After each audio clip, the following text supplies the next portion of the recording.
ഇസ്ലാമിക ചരിത്രത്തിലെ ഏറ്റവും പവിത്രവും ത്യാഗനിർഭരവുമായ അധ്യായമാണ് ഹജ്ജിൻ്റേത്. ഇത് കേവലം ഒരു തീർത്ഥാടനമല്ല, മറിച്ച് ഏകദൈവ വിശ്വാസത്തിൻ്റെയും കുടുംബപരമായ സമർപ്പണത്തിൻ്റെയും സഹസ്രാബ്ദങ്ങൾ പഴക്കമുള്ള പുനരാവിഷ്കാരമാണ്. അള്ളാഹുവിൻ്റെ കൽപ്പന പ്രകാരം ഇബ്രാഹിം നബി തൻ്റെ പ്രിയതമ ഹാജറയെയും മകൻ ഇസ്മായിലിനെയും ഫലഭൂയിഷ്ഠമായ ഫലസ്തീനിൽ നിന്നും വിജനവും മണലാരണ്യവുമായ മക്കയിൽ കൊണ്ടുവന്നാക്കി. യാതൊരു ജീവിത സൗകര്യങ്ങളും ഇല്ലാതിരുന്ന ആ താഴ്വരയിൽ അവരെ വിട്ടുപോകുമ്പോൾ ഇത് അള്ളാഹുവിൻ്റെ കൽപ്പനയാണോ എന്ന് ഹാജറ ബീവി ചോദിക്കുകയും അതെ എന്ന മറുപടി കേട്ടപ്പോൾ എങ്കിൽ അള്ളാഹു ഞങ്ങളെ കൈവിടില്ല എന്ന ഉറച്ച വിശ്വാസത്തോടെ അവർ അവിടെ നിലയുറപ്പിക്കുകയും ചെയ്തു. ഇബ്രാഹിം നബിയുടെ ആ പ്രാർത്ഥനയും ഹാജറ ബീവിയുടെ ആത്മവിശ്വാസവുമാണ് മക്കയുടെ ചരിത്രത്തിന് അടിത്തറയിട്ടത്.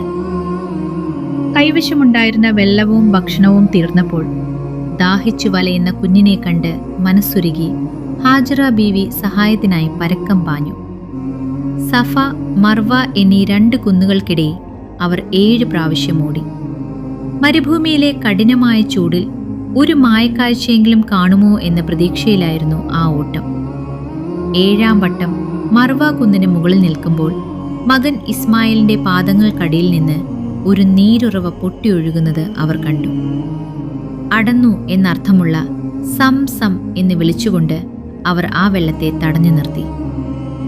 ലോകത്തെ ഇന്നും അത്ഭുതപ്പെടുത്തുന്ന വറ്റാത്ത സംസം ഉറവയുടെ ജനനം ഇന്നും ഹജ്ജിന്റെ ഭാഗമായി സഫ, മർവ കുന്നുകൾക്കിടയിൽ നടന്നുകൊണ്ട് വിശ്വാസികൾ സ്മരിക്കുന്നു.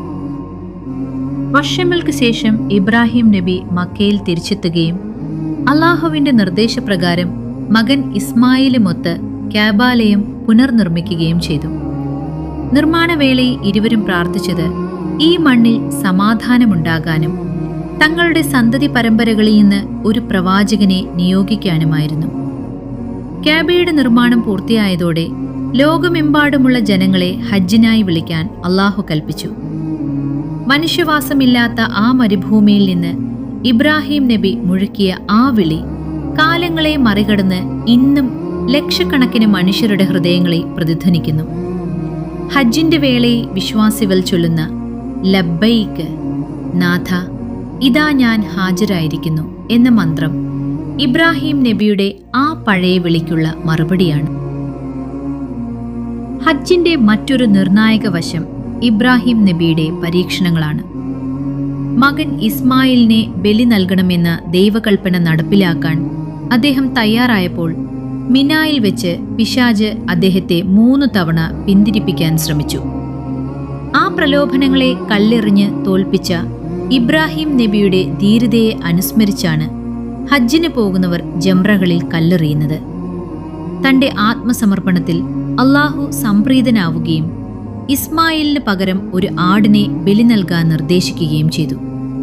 ഈ സംഭവത്തിന്റെ സ്മരണയിലാണ് ഹജ്ജിലെ ബലികർമ്മവും ലോകമെമ്പാടുമുള്ള ബലിപെരുന്നാൾ. മുഹമ്മദ് നബിയുടെ കാലമായപ്പോഴേക്കും കഅബയുടെ ഉള്ളിൽ വിഗ്രഹങ്ങൾ സ്ഥാനം പിടിച്ചിരുന്നു. എന്നാൽ മക്ക വിജയത്തിന് ശേഷം മുഹമ്മദ് നബി സല്ലല്ലാഹു അലൈഹി വസല്ലം കഅബയെ ശുദ്ധീകരിക്കുകയും ഇബ്രാഹിം നബി പഠിപ്പിച്ച ഏകദൈവ വിശ്വാസത്തിന്റെ യഥാർത്ഥ രീതിയിലേക്ക് ഹജ്ജിനെ പുനഃസ്ഥാപിക്കുകയും ചെയ്തു. AD 632 മുഹമ്മദ് നബി സല്ലല്ലാഹു അലൈഹി വസല്ലം നിർവഹിച്ച ഹജ്ജത്തുൽ വിദാ അഥവാ യാത്ര അയപ്പ് ഹജ്ജ് ഈ പുണ്യകർമ്മത്തിന്റെ പൂർണ്ണരൂപം ലോകത്തിന് കാണിച്ചു കൊടുത്തു. അറഫ മൈതാനിൽ ഒരുമിച്ചു കൂടിയ 10,000-കണക്കിന് അനുയായികളെ സാക്ഷിയാക്കി മുഹമ്മദ് നബി സല്ലല്ലാഹു അലൈഹി വസല്ലം നടത്തിയ പ്രസംഗം വർണ്ണവർഗ വിവേചനങ്ങൾക്കെതിരെയുള്ള മാനവികതയുടെ വിളംബരമായിരുന്നു.